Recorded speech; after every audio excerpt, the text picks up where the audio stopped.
चलो हम लोग स्टार्ट करते हैं रिएक्शन मैकेनिज्म।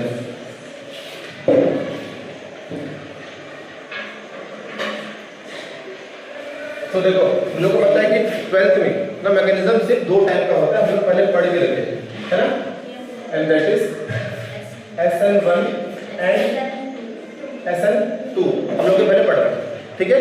SN1 मतलब substitution nucleophilic first order, substitution nucleophilic first order. SN2 मतलब substitution nucleophilic and second order, है ना, क्लियर। हम लोग देखते हैं क्या क्या डिफरेंस और सवाल किस तरीके से आता है ना, डायरेक्ट सवाल भी आता है, सीबीएसई बोर्ड में इससे डायरेक्ट सवाल भी पूछता है ना।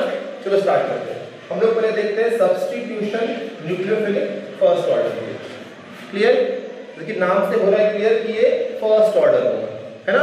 और न्यूक्लियोफिलिक मतलब ऐसा स्पीशीज जिसपे या तो लोन पेयर हो, है ना, या फिर नेगेटिव चार्ज हो, उसको हम लोग बोलते हैं न्यूक्लियोफाइल।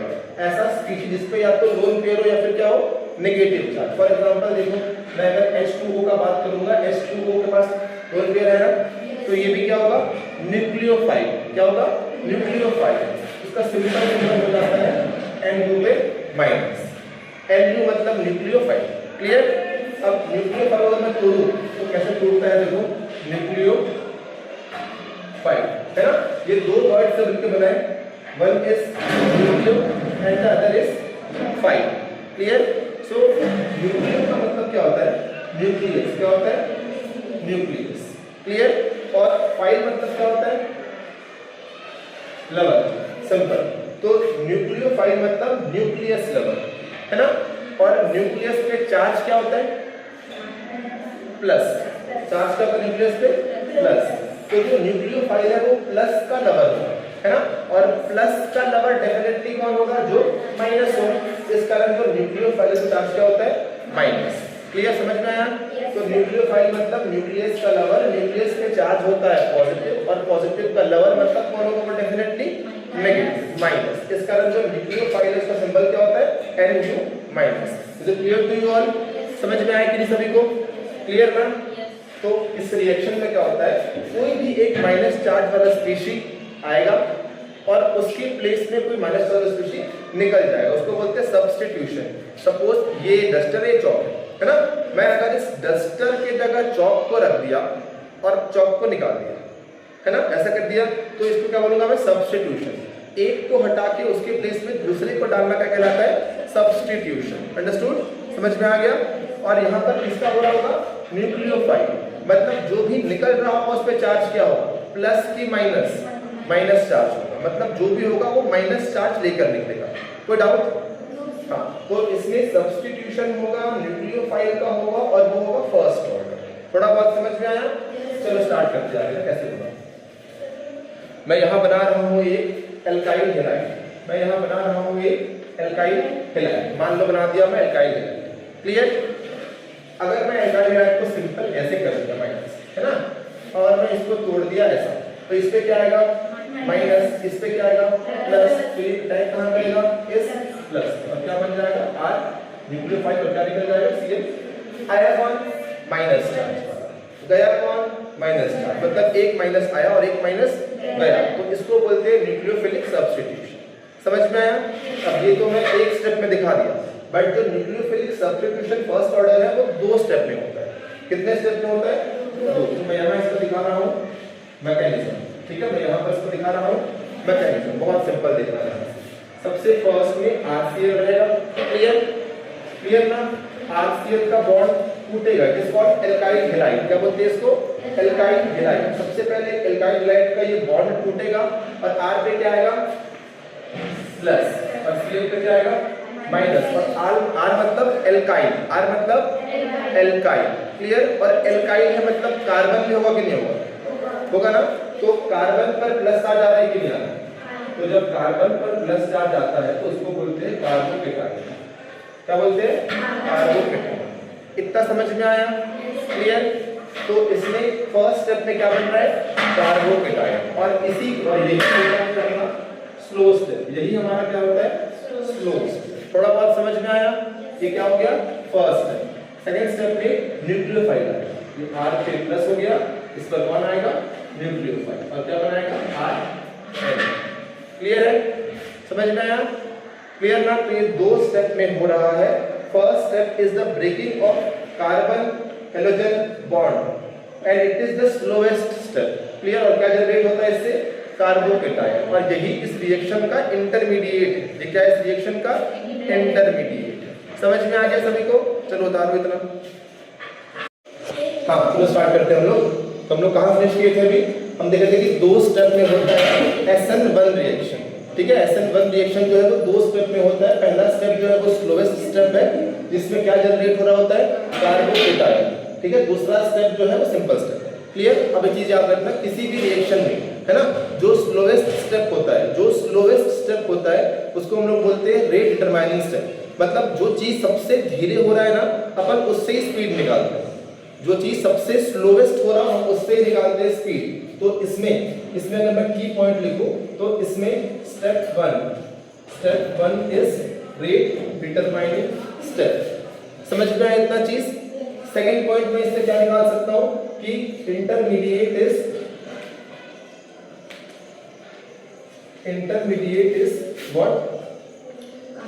कार्बोकेटायन, है ना? अब सवाल ये कि व्हाट इज इंटरमीडिएट? होता क्या है इंटरमीडिएट? सुनना, हम लोग जनरली क्या पढ़ते हैं? रिएक्टेंट होता है और क्या होता है? प्रोडक्ट। एक रिएक्टेंट होता है और उससे क्या बन रहा होता है?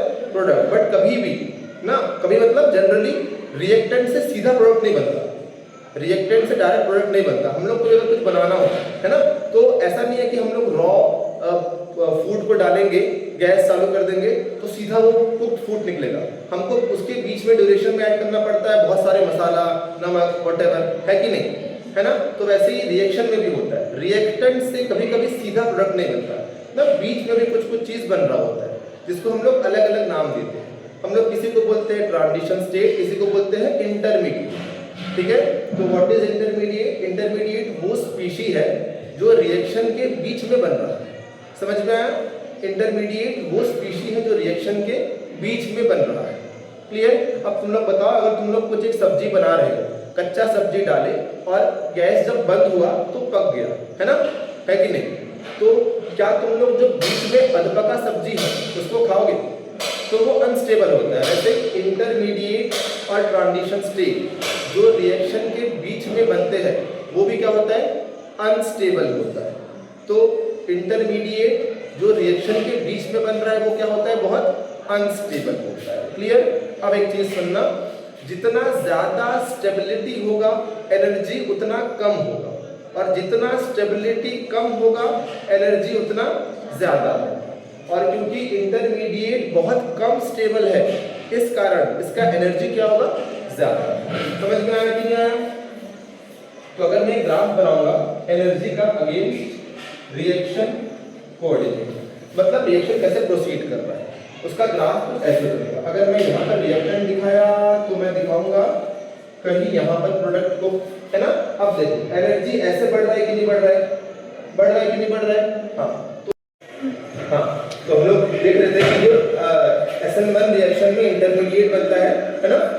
और इंटरमीडिएट का जो एनर्जी है वो रिएक्टेंट और प्रोडक्ट दोनों के एनर्जी से ज्यादा होता है ना? और अगर एनर्जी से ज्यादा हो गया मतलब वो चले जा रहा है अनस्टेबिलिटी की तरफ, तो इंटरमीडिएट जो है वो अनस्टेबल होते हैं। और मैं क्लियरली ग्राफ से देख भी पा रहा हूँ कि जो एनर्जी ऑफ इंटरमीडिएट है वो ज्यादा है as compare to energy of reactant and energy of product. Clearly उसको दिख रहा है? क्लियर? हाँ, और यहाँ पे क्योंकि इंटरमीडिएट जो कार्बोकेटायन बन रहा था, तो हम देखते हैं कि जो रेट है, जो रिएक्शन का स्पीड है ना, वो डिपेंड कर रहा है स्टेबिलिटी ऑफ कार्बोकेटायन। कार्बोकेटायन जितना ज्यादा स्टेबल होगा हमारा रिएक्शन का स्पीड क्या होगा उतना ज्यादा। क्लियर? समझ में आया? तो यहाँ पे बनाया हूँ 3 डिग्री, यहाँ बनाया हूँ 2 डिग्री, यहाँ बनाया हूँ 1 डिग्री। अब डिग्री कैसे देखते हैं? जिस कार्बन पर प्लस लगा हो वो कार्बन कितने कार्बन से डायरेक्टली अटैच है। जिस कार्बन पर प्लस लगा हो वो कार्बन कितने कार्बन से डायरेक्टली अटैच है।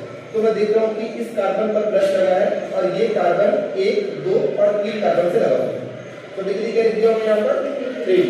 मैं देख रहा हूँ कि जिस कार्बन पर प्लस चार्ज है वो कार्बन 1, 2 कार्बन से लगा हुआ है, डिग्री क्या हो गया? 2 डिग्री। यहाँ पर दिख रहा है जिस कार्बन पर प्लस है वो कार्बन सिर्फ 1 कार्बन से लगा हुआ है, तो डिग्री क्या हो जाएगा इसका? 1। अब कार्बोकेटायन को के स्टेबिलिटी को देखने का जो इफेक्ट होता है वो होता है इसको हम लोग बोलते हैं हाइपर कंजुगेशन इफेक्ट। क्या बोलते हैं इसको? हाइपर कंजुगेशन, है ना। और वो कैसे निकालते हैं सुनना। जिस भी कार्बन पर प्लस चार्ज है, जिस भी कार्बन पर प्लस चार्ज है, वो कार्बन जितने कार्बन से लगा हुआ है डायरेक्टली उन पर लगे हुए हाइड्रोजन में, मतलब जिस भी कार्बन पर प्लस चार्ज है वो कार्बन कितने कार्बन से डायरेक्टली लगा हुआ है और उन पे कितना एच है। देखो जिस कार्बन पर प्लस चार्ज है वो कार्बन 3 और कार्बन से लगा हुआ है और इस पे 3 हाइड्रोजन, इस पे 3, इस पे 3, कितने हो गए 9। तो यहाँ पर होगा 9 अल्फा एच। यहाँ चेक करेंगे इस पे 1 2 और यहाँ पर 3 and 3 कितने एच है 6 एच, तो 6 अल्फा एच। यहाँ वैसे क्लियर दिख रहा है कितने अल्फा एच 3 अल्फा एच। तो the more the number of alpha H, the more is the stability of carbocation। और यहाँ पर 9 अल्फा H है, यहाँ पर 6 अल्फा H है, यहाँ पर 3 अल्फा H। तो सबसे स्टेबल कौन सा होगा? 3 डिग्री वाला। फिर क्या होगा? 2 डिग्री वाला। फिर क्या होगा? 1 डिग्री वाला। समझ में आया? तो हम लोग तक 3 पॉइंट देखेंगे। हम लोग अब बात करते हैं चौथे पॉइंट, SN1 रिएक्शन। क्या है? SN1 reaction. क्लियर है? इसको उतारो। SN1 रिएक्शन, SN मतलब सब्स्टिट्यूशन न्यूक्लियोफिलिक फर्स्ट ऑर्डर। तो उसका ऑर्डर क्या होगा? फर्स्ट। ऑर्डर फर्स्ट है मतलब हम लोग जब रेट लॉ लिखेंगे, है ना, हम लोग जब रेट लॉ लिखेंगे तो उसमें कोई एक ही चीज रहेगा, कोई एक ही चीज रहेगा तो फर्स्ट। जैसे कि दिखा रहा हूँ, अगर मैं इसका रेट लिखूं तो सिंपल डिपेंड करेगा रेट एल्काइल हैलाइड पर। जैसे कि रिएक्शन था, reaction was RCl plus nucleophile gives RNU plus Cl minus। तो अगर मैं इसका रेट को लिखूंगा तो रेट सिर्फ और सिर्फ डिपेंड करेगा RCl, न्यूक्लियोफाइल पर डिपेंड नहीं करता। अगर ये न्यूक्लियोफाइल पे भी डिपेंड करता तो एक और एक कितने हो जाते? 2, और वो क्या बन जाता? Substitution nucleophilic second order. But क्योंकि यहाँ पर सिर्फ डिपेंड कर रहा है RCl को, तो क्या है? Substitution nucleophilic first order. समझ में आ गया? आसान है बहुत। क्लियर हुआ इतना? तो हम लोग अब तक मेन 4 चीज देखे हैं। जो पहला चीज था SN1 रिएक्शन का, वो कि वो 2 स्टेप में होता है। क्लियर? सेकंड था कि जो 2 स्टेप में से पहला स्टेप है वो क्या होता है? Slowest step. और जो स्टेप स्लोवेस्ट है उसी से हम लोग निकालते हैं उसका रेट। क्लियर? थर्ड पॉइंट हम लोग क्या देखे? रिएक्शन के बीच में क्या बनता है? इंटरमीडिएट। और वो क्या रहता है? कार्बोकेटायन। और कार्बोकेटायन जो है वो अनस्टेबल स्पीशी है, इस कारण उसका एनर्जी रिएक्टेंट और प्रोडक्ट दोनों से क्या रहेगा? हाई रहेगा। क्लियर? हम लोग फोर्थ पॉइंट में क्या देखे? जो रिएक्शन का रेट है वो डिपेंड करेगा स्टेबिलिटी ऑफ कार्बोकेटायन पर। कार्बोकेटायन जितना स्टेबल, रिएक्शन का रेट उतना ज्यादा। क्लियर? अब हम लोग स्टेबिलिटी कैसे निकालते हैं वो हम लोग देख चुके। हम लोग फोर्थ में क्या देखे?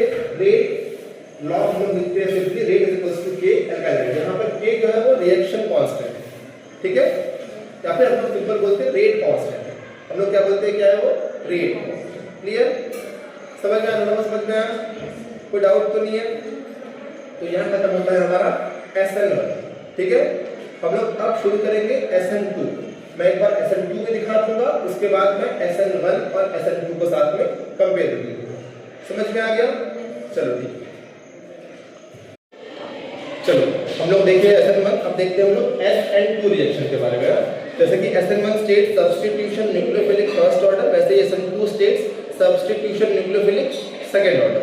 क्लियर है ना? हाँ, SN1 रिएक्शन जो है वो 2 स्टेप में होता है, वही SN2 रिएक्शन जो है वो सिंगल स्टेप में होता है। SN2 रिएक्शन किस में होगा? सिंगल स्टेप में होगा। मतलब होना वही है, RCl यहाँ पर आएगा, यहाँ न्यूक्लियोफाइल रहेगा, R न्यूक्लियोफाइल बन जाएगा और साथ में क्या निकल जाएगा? Cl minus. होना वही है। चेक करते हैं किस मैकेनिज्म से होता है। इसका मैकेनिज्म SN2, हाँ, किस मैकेनिज्म से होगा चेक करना। एक ही सिंगल स्टेप में होता है, एक ही स्टेप में होता है। देखना कैसे होगा, ध्यान से देखना। RCl प्लस न्यूक्लियोफाइल, ठीक है। देखना क्या होगा? न्यूक्लियोफाइल ऐसे बॉन्ड बनाएगा R के साथ और ये ऐसे टूट जाएगा, ठीक है। और इसके बाद क्या होगा? क्लोरीन जो है वो निकल जाएगा। अगर मैं देखूं तो यहाँ पर चेक करना, यहाँ पर कंप्लीट बॉन्ड दिखाया हूं मैं, और मैं यहाँ पर दिखा रहा हूँ डॉटेड बॉन्ड्स। यहाँ पर क्या है? Dotted bond. तो इसका मतलब है यहाँ पर R और Cl का बॉन्ड पार्शियल ब्रेक हुआ है, पार्शियली ब्रेक हुआ है। R और Cl का बॉन्ड क्या हुआ है? यहाँ पर पार्शियली ब्रेक हुआ है। वैसे ही न्यूक्लियोफाइल और R का बॉन्ड यहाँ पर क्या हुआ है? पार्शियली फॉर्म हुआ है। समझ में आ रहा है? मतलब R और Cl का बॉन्ड कंप्लीटली न तो टूटा है और न ही R और न्यूक्लियोफाइल का बॉन्ड कंप्लीटली जुड़ा है। Clear?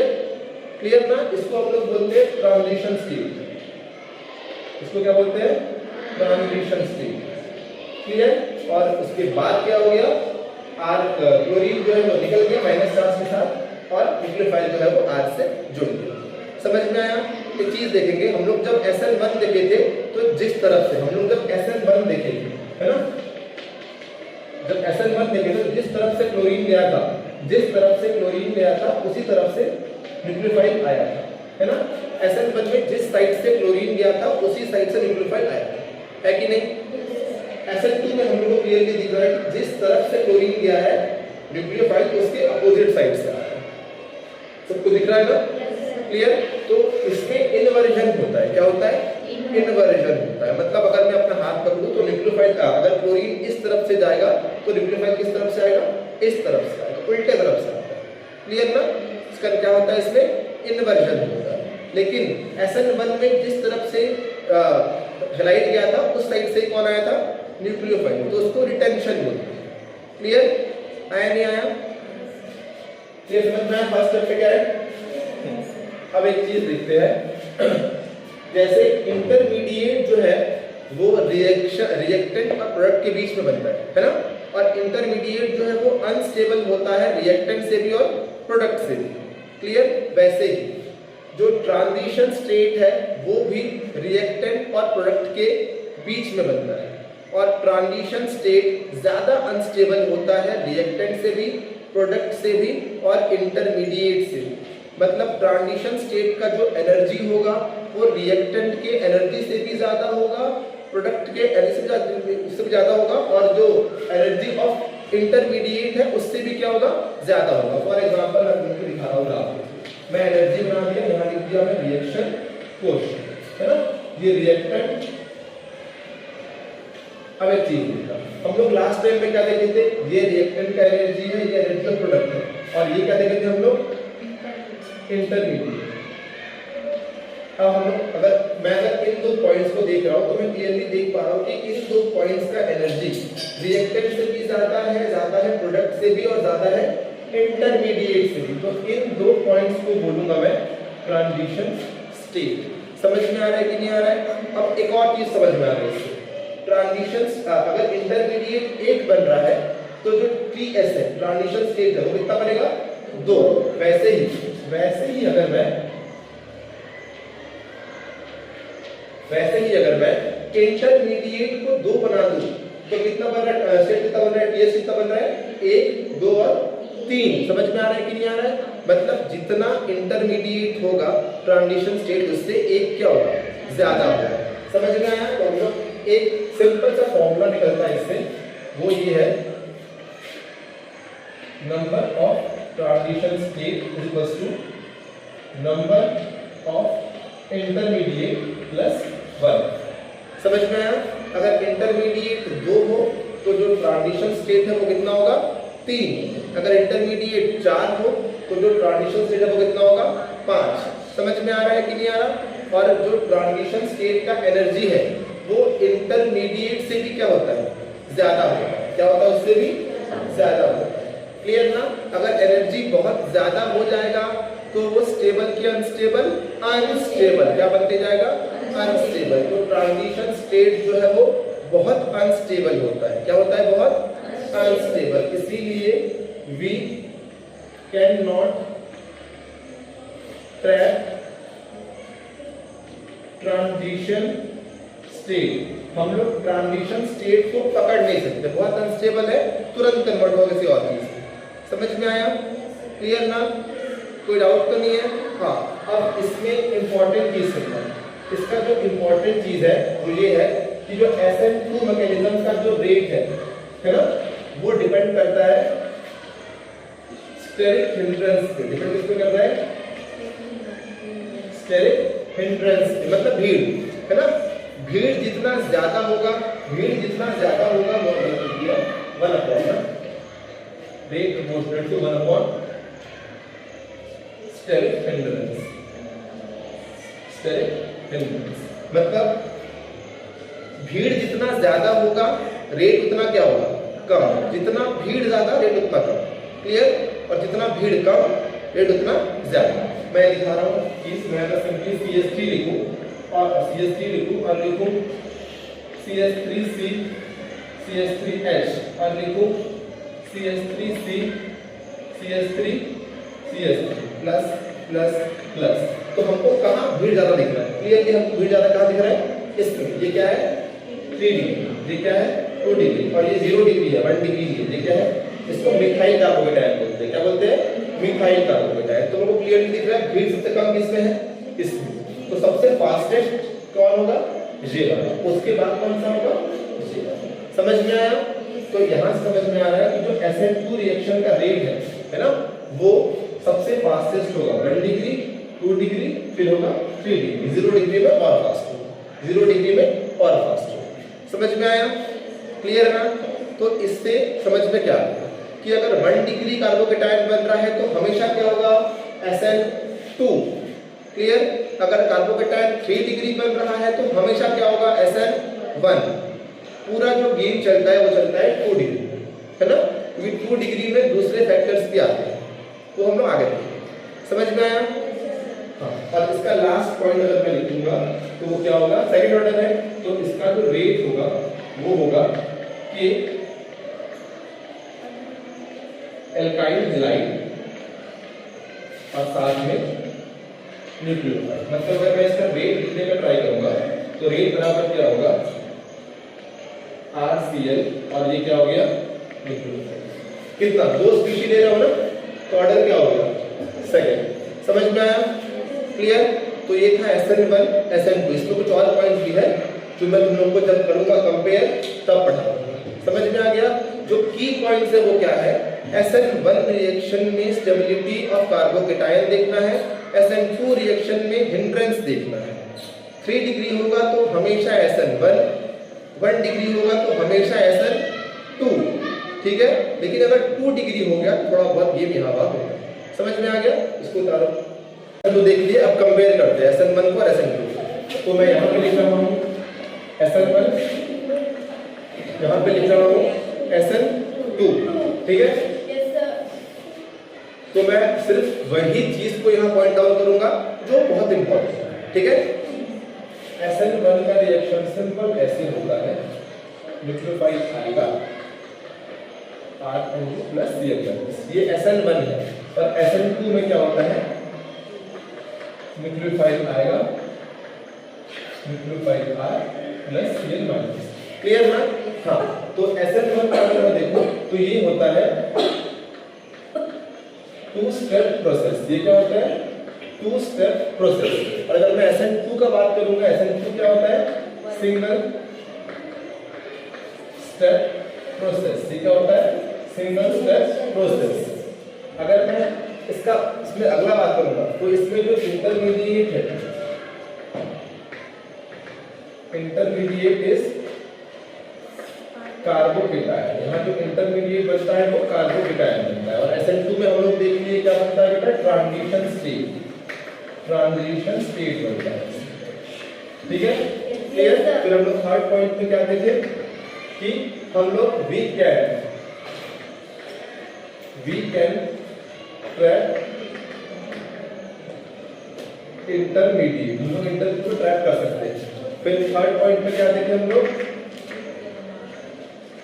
We can not track transition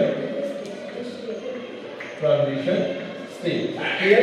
हम लोग उसके बाद फोर्थ पॉइंट देखे जो कि सबसे इंपॉर्टेंट पॉइंट था, वो था कि जो इसका रेट है वो डिपेंड करता है stability of carbocation, stability of carbocation. और वो क्या होता है, 3 डिग्री 2 डिग्री और 1 डिग्री। सबसे इंपॉर्टेंट बात ये हम लोग यहाँ क्या देखें, जो इसका रेट है वो डिपेंड करता है स्टेरिक हिंड्रेंस, स्टेरिक हिंड्रेंस को, और what is carrying hindrance? Simply भीड़। मतलब क्या होता है? भीड़। तो इसका रेट क्या होगा? 1 डिग्री होगा, 2 डिग्री होगा, 3 डिग्री होगा। हम लोग ये चीज देखेंगे। एक और चीज समझना जो कि इंपॉर्टेंट हो जाता है, जब मैं बात करता हूँ SN1 का, है ना, तो SN1 में कार्बोकेटायन बन रहा है ना, और कार्बोकेटायन का मतलब क्या होता है? अगर कार्बन पर प्लस चार्ज है ना, अगर कार्बन पर प्लस चार्ज आ रहा हो तो वो क्या है? कार्बोकेटायन, है ना। मतलब SN1 रिएक्शन के बीच में कहीं ना कहीं ऐसा स्पीशी बन रहा है जिसपे चार्ज डेवलप हो रहा है ना, और अगर कुछ चार्ज डेवलप हो रहा है तो डेफिनेटली उसको स्टेबल करना पड़ेगा, क्योंकि अगर कहीं पर भी कोई चार्ज आ रहा है तो अनस्टेबल है, चार्ज चाहे कोई भी। अगर केमिस्ट्री में किसी कंपाउंड पर चार्ज आ रहा है तो मतलब वो क्या हो गया? अनस्टेबल। तो यहाँ पर SN1 में कार्बोकेटायन पे चार्ज आ रहा है कि नहीं आ रहा है? वो भी क्या हो जाएगा? अनस्टेबल। तो इस प्लस चार्ज को स्टेबल करने के लिए हमको एक ऐसा स्पीशीज चाहिए होगा जो इसको इलेक्ट्रॉन देगा, है कि नहीं? तो जो SN1 रिएक्शन है वो पोलर मीडियम में फास्ट होता है। पोलर मीडियम में क्या होता है? फास्ट होता है, क्योंकि SN1 रिएक्शन में चार्ज जनरेट हो रहा है ना, और चार्ज को स्टेबलाइज करने के लिए हमको लगता है पोलर मीडियम। क्लियर? तो SN1 रिएक्शन पोलर मीडियम में क्या होगा? फास्ट होगा। और SN2 रिएक्शन में कोई चार्ज डेवलप नहीं हो रहा है ना, SN2 में कोई चार्ज डेवलप नहीं हो रहा, तो SN2 में हम लोग को चाहिए होता है नॉन पोलर मीडियम। क्या चाहिए होगा? Non polar medium. समझ में आ गया? तो बहुत सिंपल है, अगर मीडियम पोलर है तो SN1, मीडियम नॉन पोलर है तो SN2। अब कैसे डिस्टिंग्विश करेंगे? सबसे पहले हमको देखना है एल्काइल हैलाइड का डिग्री क्या है। अगर एल्काइल हैलाइड का डिग्री 1 है तो 1 में क्या बनेगा? SN2। अगर डिग्री 3 है तो 3 में क्या बनेगा? SN1। क्या बनेगा? SN1। क्लियर? उसके बाद हमको क्या देखना है? मीडियम कौन सा है, सॉल्वेंट कौन सा है। अगर सॉल्वेंट पोलर है, अगर सॉल्वेंट पोलर है तो क्या बन जाएगा? SN1। अगर सॉल्वेंट नॉन पोलर तो क्या बन जाएगा? SN2। समझ में आया? तो ये है SN1 और ये है SN2। क्लियर हुआ? ये जो स्टेप है वो स्टेप होता है इम्पोर्टेंट। क्लियर? उदाहरण